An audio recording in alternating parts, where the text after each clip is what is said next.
The dog wouldn't stop barking at the old cupboard. At first, it seemed like stubborn behavior, just an aging pet's whim. But then, strange echoes and a draft of cold air unsettled the quiet home. What they found hidden inside shook the man to his core. A secret that had waited decades to be revealed. John, 58, lived quietly in a small countryside house surrounded by fields and memories. His face, worn by time, carried a scar on his right cheek, and his blue eyes often seemed lost in thought. Though life had slowed, he wasn't alone. Beside him was Max, his faithful golden retriever, now 13 years old with silver around the muzzle. On a chilly morning, John poured coffee when Max began barking wildly at the old wooden cupboard in the corner. Startled, John frowned. That cupboard had stood untouched for decades. Why would Max fixate on it so urgently now? The cupboard was heavy oak, passed down from John's father. Its surface was cracked, its hinges rusted, long ignored. Max's barking grew sharper, his paws scratching against the wooden floor. John bent down, placing a hand on the cupboard's side. Dust clung to his fingers, but something else caught his attention. The sound. When he tapped the lower panel, a hollow echo answered back. His chest tightened. For years, he dismissed his father's cryptic warnings about never opening that cupboard. Now, with Max's urgent behavior, those warnings returned like whispers from the past, pressing heavily on his heart. John retrieved a flashlight and knelt again. Max whined, tail stiff, ears alert. The beam revealed little inside, only chipped plates and glassware stacked carelessly. Yet Max's eyes stayed locked on the cupboard's base. John pressed the panel again, harder this time. It shifted slightly under pressure. His pulse quickened, the hair on his arms rising. There was a hidden space beneath. The air felt colder, heavier. Max barked furiously now, scratching as if to help. John drew a sharp breath, torn between fear and curiosity. He knew something was buried there, something his father had fought to conceal. Sweat gathered on John's forehead as he fetched a screwdriver. The panel resisted, groaning with age, but finally gave way with a loud crack. Dust clouded the air. Inside lay a small metal box, scratched, rusted, its lock corroded by time. Max sniffed it intently, growling low. John lifted the box onto the table, his calloused hands trembling. What could be inside? He imagined old coins, maybe war memorabilia. But the weight felt different. Uneasy, he sat, staring. Max pawed at his leg, urging him forward. With trembling fingers, John pried at the lock. The moment of truth had come. The lock snapped open. The lid creaked, releasing a musty smell of forgotten years. Inside were bundled letters, a faded photograph, and a revolver wrapped carefully in cloth. John froze. The revolver was foreign, its design unfamiliar, engraved with strange markings. Why would his father, a stern but ordinary man, hide such a thing?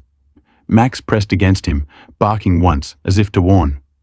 John unfolded the first letter, written in hurried handwriting. Words leapt from the page. Betrayal, danger, silence. His stomach knotted. His father hadn't been simply guarding a cupboard. He had been guarding a secret legacy. John laid the revolver on the table, his eyes drifting back to the letters. The ink had faded, but the urgency in the words remained. They spoke of hidden meetings, double lives, and men who could never be trusted. His father's stern silence suddenly made sense. Max whimpered softly, his muzzle resting against John's leg. The dog's presence grounded him, yet the weight of discovery pressed harder. Why had his father hidden all this? And why in their home? John's hand tightened around the photograph, wondering who the stranger beside his father was. Outside, the daylight felt colder. He picked up the photograph again, holding it near the window where sunlight revealed its details. His father stood stiffly, smiling faintly, with another man at his side. The cupboard, polished and new, loomed behind them. Max barked once, his tail stiff, as though reacting to something unseen. John whispered, "Who were you, Dad?" A lifetime of questions swirled in his mind. The revolver, the letters, the warnings, they painted a picture of secrets too dangerous to speak. John's scarred cheek tightened with unease.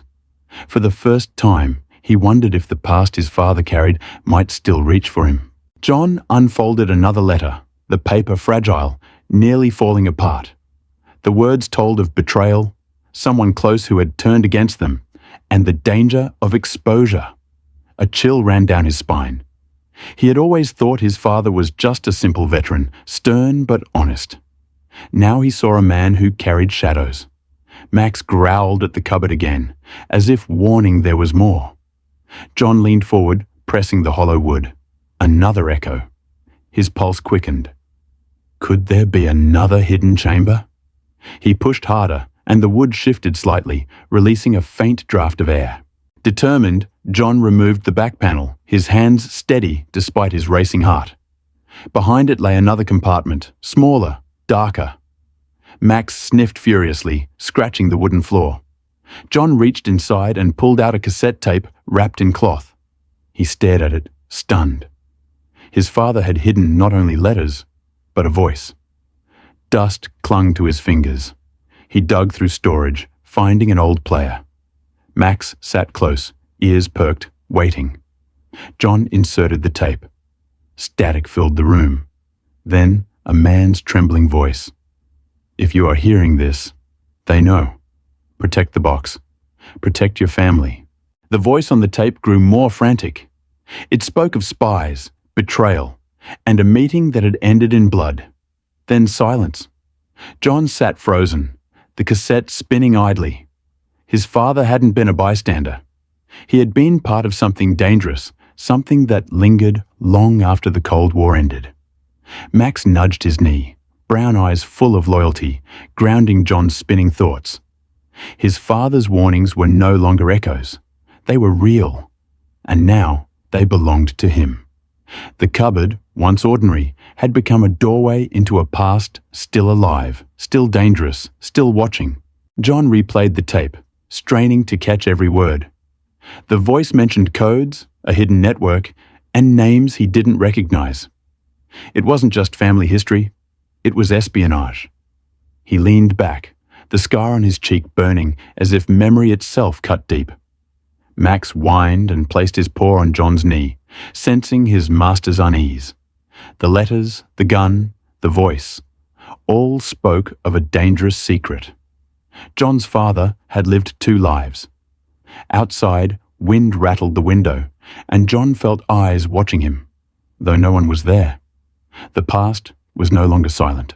Among the letters, John found another photograph tucked between pages. His father and the same stranger stood outside a nondescript building, their faces serious. On the back, faded handwriting read, "Trust only him." John stared, wondering if the man was still alive or if danger had followed him here. Max barked toward the door, ears perked, tail rigid. John felt a chill. For the first time, he realized this discovery wasn't just memory. It might still matter today. His father had locked these secrets away for a reason. Now that reason could soon come knocking. John poured whiskey into a chipped glass, staring at the revolver lying on the table. He had no use for weapons anymore, but its presence stirred something inside him. Old instincts, unease, a sense of unfinished duty. Max paced, restless, barking at shadows across the room. John thought of his father's silence, how often he caught him staring at the cupboard in younger years. What had weighed so heavily on the old man's soul? Now John carried it. He pressed the revolver back into the box, whispering, "Why me, Dad?" But no answer came, only the hollow silence. The next morning brought no peace. A black sedan idled too long outside John's lane before driving away.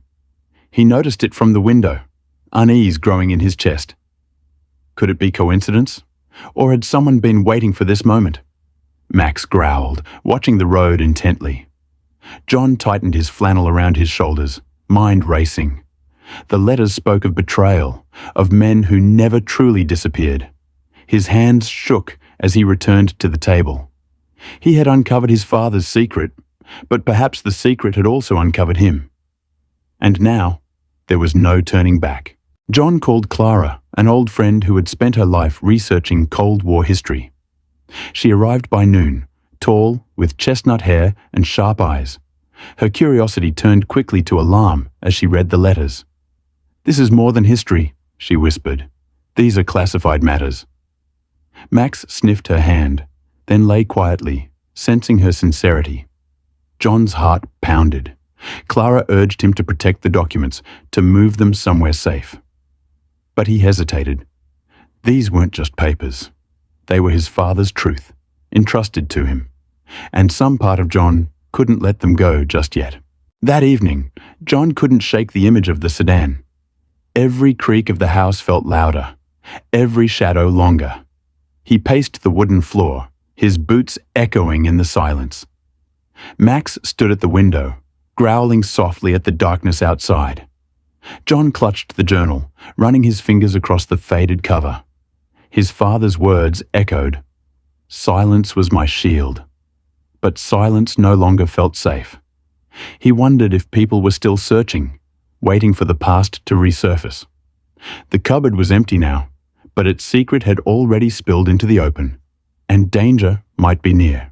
John tried to sleep, but was haunted by the words from the tape. He awoke at dawn to Max barking sharply at the front door. Pulling it open, John found nothing, only the cold morning air and tire tracks fading down the dirt road. He stood there, heart pounding, clutching the doorframe. Max stayed close, his old golden fur bristling. The world outside felt suddenly smaller, as if closing in. John returned inside, locking the door behind him. The letters lay spread across the table, fragile but powerful. He realized he was no longer just a man. He was a keeper of history. Clara returned the next day with a stack of her own notes. She compared the names in the letters to declassified files she had studied. Some of these men vanished mysteriously, she explained, eyes sharp with worry. John listened, fists clenched. His father had lived alongside ghosts. Max lay near Clara's chair, ears twitching at every sound, as if sensing the tension. Clara suggested placing the documents in an archive, but John resisted. His father hadn't trusted institutions. Could he? For John, this wasn't only about history. It was about blood, family, and the promises his father took to the grave. Later, John uncovered a final envelope hidden within the journal. Inside was a smaller photograph of his father holding a child, himself barely 2 years old. On the back were written words, "For my son, when truth is safe." Tears blurred John's vision. His father's silence had not been distance, it had been protection. Max whined softly, nudging John's arm. Clara reached across the table, her voice steady. "He carried this alone, so you wouldn't have to." But now John felt the burden settling on his shoulders. Safe or not, the truth had finally reached him. John sat at the table long into the evening, daylight fading through the dusty window. The letters, photographs, and journal lay before him like puzzle pieces of a life he never knew. Max curled at his feet, breathing steady, his presence calming. Clara suggested copying the documents, preserving them. But John shook his head. These weren't just records. They were his father's voice, his hidden legacy. He imagined his father, staring at the cupboard in silence, carrying secrets too heavy for words. Now the silence was broken, and John understood. Some legacies aren't found in glory, but in sacrifice. Restless, John returned to the cupboard. Something still gnawed at him. He tapped along the back wall and froze. Another hollow sound. With careful hands, he pried away a hidden panel.